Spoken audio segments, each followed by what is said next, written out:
В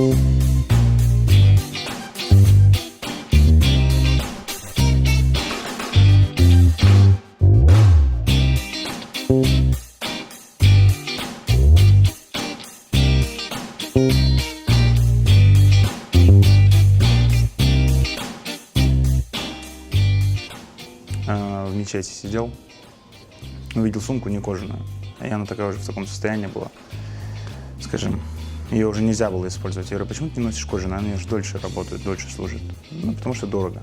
Я говорю, неужели прям так дорого, да? И я хотел сломать этот стереотип просто, что если это кожа, то не говорится, что это очень дорого.